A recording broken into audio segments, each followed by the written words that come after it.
Bayangkan sebuah jam tidak berdetak untuk mengingatkan kita bekerja, tidur, atau pulang ke rumah. Jam ini hanya punya satu fungsi, menghitung seberapa dekat umat manusia dengan kehancurannya sendiri. Namanya Doomsday Clock.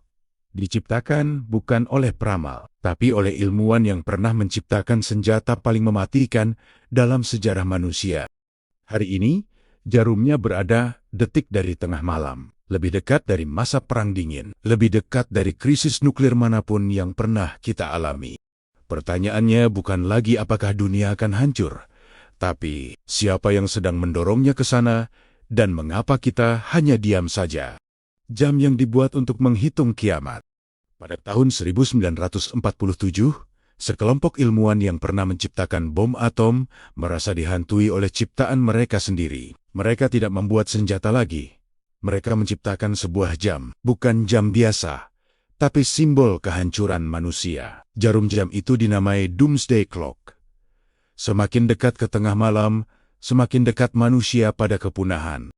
Masalahnya, jam ini bukan mitos, bukan teori konspirasi, dan bukan ramalan agama. Jam ini digerakkan oleh para ilmuwan elit dunia, orang-orang yang memahami senjata nuklir, peperangan global, dan kehancuran iklim lebih dari siapapun.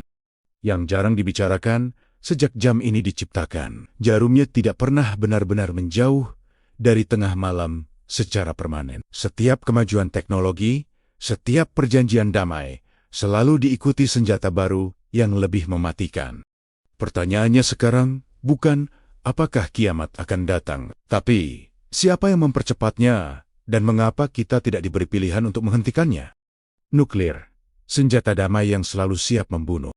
Dunia sering diberi ilusi bahwa senjata nuklir adalah alat pencegah perang. Logikanya sederhana.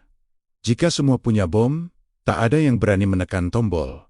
Tapi logika itu rapuh. Satu kesalahan sistem, satu pemimpin emosional, satu provokasi cukup untuk mengakhiri peradaban. Hari ini, lebih dari 12.000 hulu ledak nuklir masih aktif. Banyak di antaranya siap diluncurkan dalam hitungan menit, tanpa diskusi, tanpa pemungutan suara, tanpa kesempatan manusia untuk menarik napas. Ironisnya, generasi muda diajarkan untuk takut pada terorisme, sementara ancaman terbesar justru disimpan rapi oleh negara-negara besar dengan label keamanan nasional. Jika nuklir benar-benar penjaga perdamaian, mengapa jam kiamat justru semakin mendekat setiap kali senjata ini dimodernisasi? Perang modern tidak dimulai dengan bom. Perang hari ini tidak selalu dimulai dengan tembakan. Ia dimulai dengan algoritma, propaganda, dan berita yang dibentuk untuk membela masyarakat. Cyberwar, disinformasi, dan perang ekonomi kini sama mematikannya dengan tang dan rudal. Ironisnya, teknologi yang dijanjikan untuk menyatukan manusia justru digunakan untuk memicu konflik global. Media sosial menjadi medan perang, dan kita semua tanpa sadar adalah tentaranya. Doomsday Clock memperhitungkan ini, karena perang modern tidak butuh deklarasi resmi. Ia cukup butuh kebencian yang viral. Pertanyaannya, jika perang sudah berlangsung di layar ponsel kita, apakah kita masih bisa menghindar dari dampak akhirnya? Krisis iklim adalah kiamat yang kita tertawakan.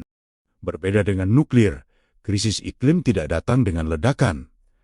Ia datang perlahan dan karena itu dianggap sepele. Padahal, Doomsday Clock menganggap perubahan iklim sebagai ancaman setara perang nuklir. Ketika es mencair, laut naik, dan cuaca ekstrem menjadi normal, manusia tidak bersatu, kita justru berdebat. Kita menertawakan peringatan ilmuwan, sambil terus hidup seolah waktu masih panjang. Jam kiamat tidak menilai niat baik, hanya dampak nyata, dan faktanya, planet ini sedang diperas hingga batasnya. Ironisnya, kita tahu semua ini, tapi memilih menunda, karena kiamat yang datang perlahan terasa tidak menakutkan sampai terlambat. Tengah malam, siapa yang menekan jarum? Hari ini, jam kiamat berada detik dari tengah malam. Ini bukan metafora dramatis. Ini peringatan resmi dari para ilmuwan dunia. Namun, tidak ada sirena global. Tidak ada siaran darurat. Dunia tetap berjalan seperti biasa. Mungkin karena kiamat modern tidak datang sebagai satu peristiwa, melainkan akumulasi keputusan kecil yang salah. dipilih oleh elit, disetujui oleh keheningan publik. Pertanyaan terakhir bukan tentang sains atau politik, tapi tentang manusia. Apakah jam kiamat benar-benar menghitung waktu menuju kehancuran, atau justru menghitung seberapa lama kita terus berpura-pura semuanya baik-baik saja? Elit dunia dan simulasi kiamat.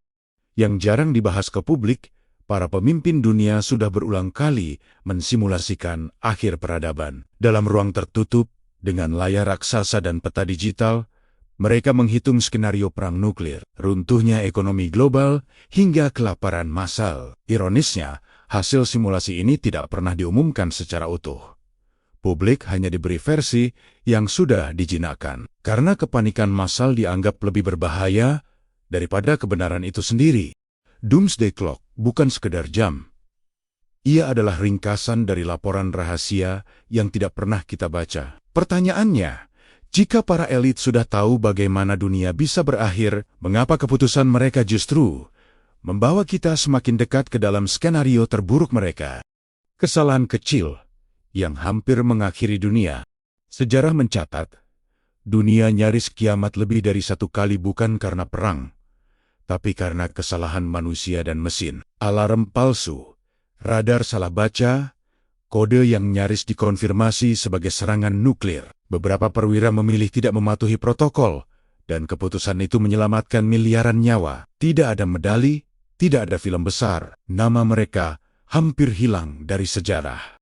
Ini mengungkap kebenaran paling menakutkan. Keberlangsungan umat manusia pernah bergantung pada intuisi satu orang, bukan sistem. Jika hari ini jam kiamat semakin dekat, apakah kita masih berharap pada keberuntungan, atau kita sedang menunggu kesalahan berikutnya?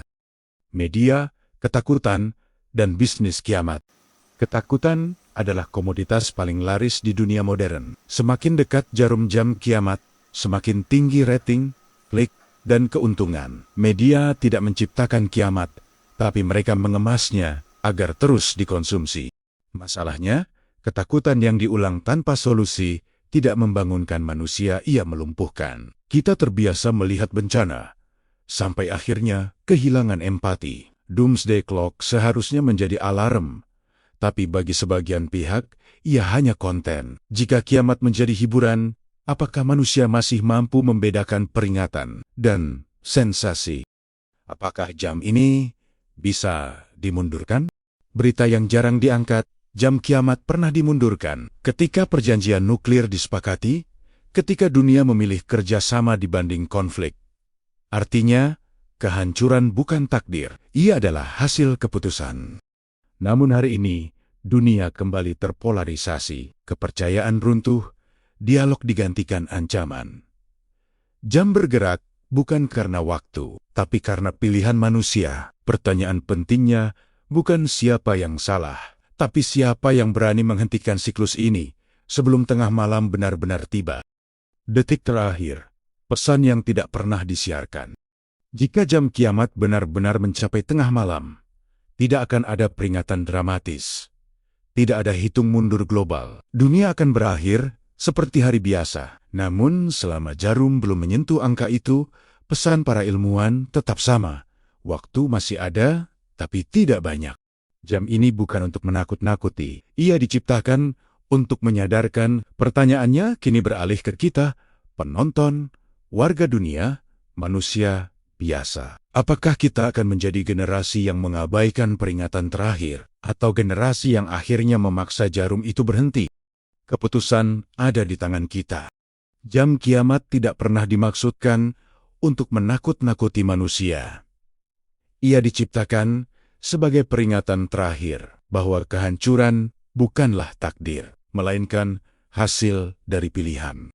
Pilihan para pemimpin, pilihan sistem, dan pilihan kita untuk peduli atau tidak. Jika suatu hari jam ini benar-benar mencapai tengah malam, tidak akan ada alarm, tidak ada notifikasi, tidak ada peringatan di layar ponsel kita. Dunia akan berakhir, seperti hari biasa.